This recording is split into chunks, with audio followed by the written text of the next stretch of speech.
Hi guys, my name is Corinne Krazan. I also go by Corey, and this is my EXS 486 Special Populations presentation. I actually had the topic of thyroid disorders, so today we're just going to kind of give a general overview of thyroid disorders and the thyroid gland itself, and then we're going to talk about two specific types of disorders, and then we're also going to be looking at a patient who suffers with a thyroid disorder. So let's begin first by talking about what exactly the thyroid is. So the thyroid is actually a butterfly-shaped gland, and it sits at the front of our neck, just below our Adam's apple. And as you can see from the picture, it's kind of situated right between our voice box and our windpipe, which is pretty cool. And this gland is responsible for maintaining our body's metabolism and regulating it.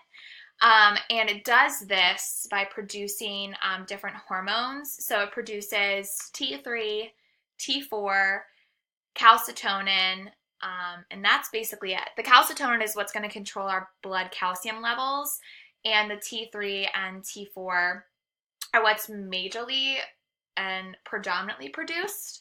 The T3 actually makes up about 20% of the production, and the other 80% goes to T4. So even though T4 is produced in greater quantities, we find that T3 is actually the stronger of the two. So we're actually going to talk a little bit about how the thyroid works. So the thyroid gland is actually controlled by the pituitary gland. The pituitary gland actually sits at the base of our brain. So the pituitary gland releases a hormone called TSH, or thyroid stimulating hormone, which then gets sent to the thyroid to basically tell it to produce more hormones. So the pituitary gland is actually controlled by the hypothalamus. So the hypothalamus produces TRH, which is called the TSH releasing hormone. And it basically tells the pituitary gland to tell the thyroid to produce more hormones. So as you can see from this chain reaction, that all of these need to work in unison and work together in order to kind of create this effortless flow of producing hormones that our body needs, and producing the right amount of hormones that our body needs as well. So next I wanted to put this picture in because I think it's extremely important. So the one thing that I want to talk about, first of all, is that thyroid diseases are extremely, extremely common. So about 20 million Americans suffer with a thyroid disease. But what's even more astonishing than that is that 12 million of those 20 million people are completely unaware of their condition. So that just goes to show how important it is to be going to the doctor for your regular checkups, to really kind of be analyzing your symptoms. And if you're feeling symptoms for a while, it is important to talk about them with your doctor. And I also wanted to pinpoint that with this, women are more likely than men to suffer from thyroid problems. So about 1 in 8 women in America during their lifetime will suffer from a thyroid problem. Next, we're actually going to be talking about thyroid problems in general. So there's different forms of problems that we might see with the thyroid. So one of those would be an imbalance of thyroid hormones that are being produced. So that means that there's either too little hormones being produced or too much hormones being produced. But there's also other problems that can occur, such as abnormal growth of the gland, and possible lumps and nodules on or actually within the thyroid itself. So if you ever have any of these problems, either one of them or a combination of them, they will actually lead to problems such as hyperthyroidism, hypothyroidism, goiters, Hashimoto's disease, Graves' disease, and thyroid nodules as well. So we're first going to talk about hypothyroidism. So for the sake of this presentation, I actually wanted to just talk about hypothyroidism in general, and I wanted to talk about Hashimoto's disease and how that relates to it.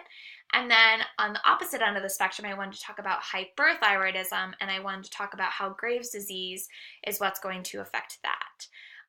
So some symptoms that you're going to notice with Hashimoto's disease, as well as some hypothyroidism problems, is you're going to notice extremely like dry and brittle hair and skin, feeling super lethargic and extremely fatigued.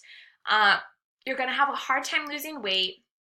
And you might even have what's called like foggy brain. So you just kind of have difficulty concentrating in certain situations. So basically, if you have some or maybe just one of these symptoms, you might have Hashimoto's disease. So Hashimoto's disease is actually an autoimmune disorder. So autoimmune disorders are basically when the body mistakes itself for either cells or hormones or whatever it's producing, and it looks at it as like a foreign enemy. So basically with Hashimoto's, the immune cells actually begin to attack the thyroid tissue, and it's going to lead to inflammation. So with Hashimoto's disease, since it is the most common form of hypothyroidism, it's important to talk about how this kind of occurs. So the lymphocyte cells are actually what attack the thyroid hormones. So it attacks the cells and the blood vessels and the tissue that actually make up the thyroid itself. So once the thyroid actually kind of becomes like under attack, it wears down and it wears away, and it doesn't perform its duties by not producing enough thyroid hormones. And that's where you notice this issue with hypothyroidism. So if the problem actually worsens, a goiter may form. So it is important to recognize your symptoms early on, and just being able to have as much help as possible when dealing with this kind of condition is super important too.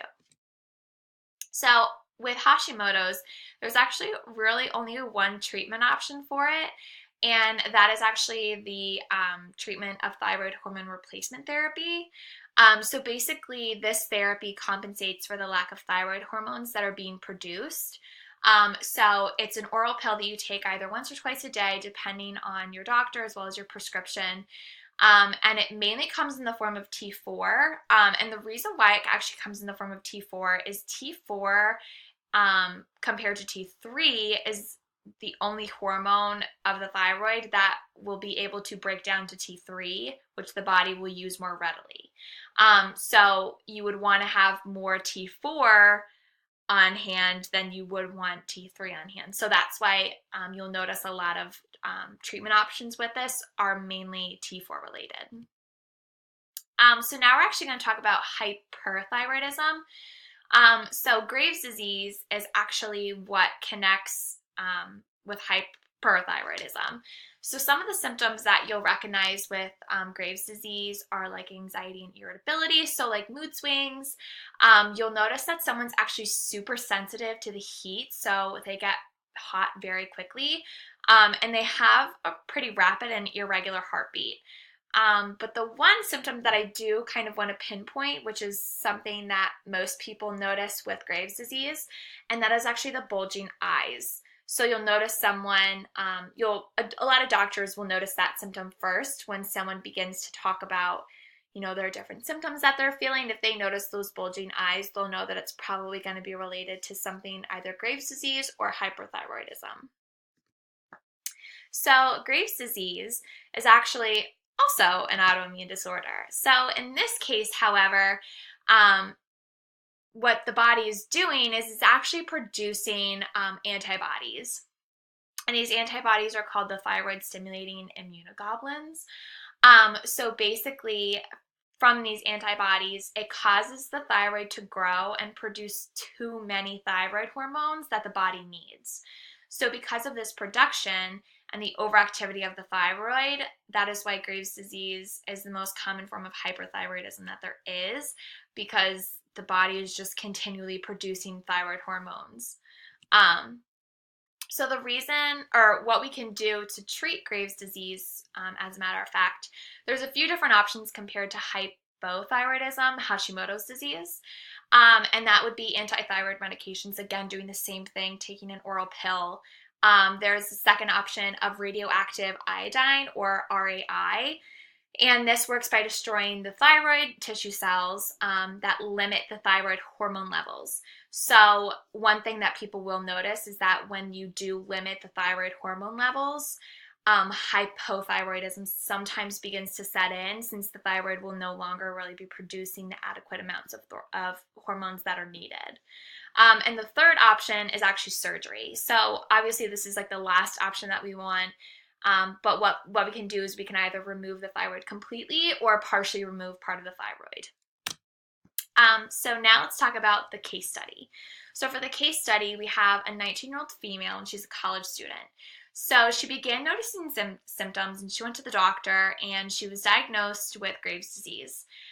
So she actually is on medication. So she takes PTU, and she does have a doctor's clearance to start an exercise program. She does have family history. Her grandma on her mom's side had Graves' disease, and her aunt on her mother's side as well deals with hyperthyroidism.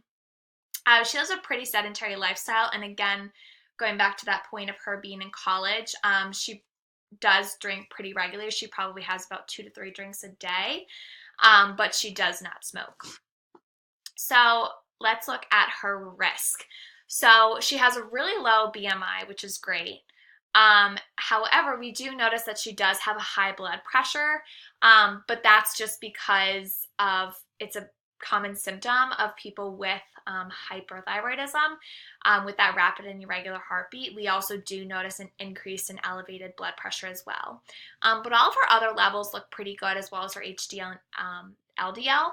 So she is at a low risk. Her really only 2 risk factors are the fact that she does have family history and the fact that she does live a sedentary lifestyle. However, since she is coming to you, she is looking to change her habit of a sedentary lifestyle and work on it. So some of her goals, she wants to learn to practice yoga to help deal with her anxiety, as that is one of her main symptoms of dealing with Graves' disease. And she actually wants to gain strength, predominantly in her legs and in her arms, her limbs. That's where she notices that she's at the weakest. And she also wants to see a nutritionist to begin to learn kind of how to meal prep and eating a little bit better for herself. So for the exercise prescription, you want to have a fine balance between aerobic and anaerobic. The only thing that we should really be concerned about with aerobic exercise, and we want to monitor her closely, is with her heat tolerance. She has a really low heat tolerance, so she can't really work out for long periods of time or do super intense exercises either in an aerobic setting. So I recommended that she practice yoga, as well as take up dancing, cycling, walking, swimming, to kind of work those major muscle groups. And I want her to do this for 3 days a week for about 30 minutes a session. So on the opposite end, we have anaerobic exercise. So with this, I recommend 3 days a week, probably 1-hour sessions. And we want to do moderate intensity. So I figured we could do 1 day for upper body, 1 day for lower body, and 1 day for total body. And it's super important to remember that one of her goals is to gain strength. And it's also important to remember that people who have hyperthyroidism actually struggle a lot with gaining weight. And they are at a huge risk for osteoporosis. Those who deal with hyperthyroidism are increased or have a greater chance of having osteoporosis because our calcium levels are so low, because you are missing that calcitonin that is being produced from the thyroid. So an example exercise program that I came up with, this is just like a lower body day. I want her to kind of work major muscle groups, so I have her doing some step back lunges, squats, calf raises, kickbacks, different things of that sort. So just some overall takeaway points. I recommend just seeing a doctor for your yearly or 6-month checkup, whatever you do, and be safe rather than sorry, and remember to get your blood work taken. And you can also be diagnosed with a thyroid disorder and explore different medication options that work for you. And always find the balance of taking your medication, eating well, and exercising. These are my works cited, and I just want to thank you so much for listening to my presentation. Thank you.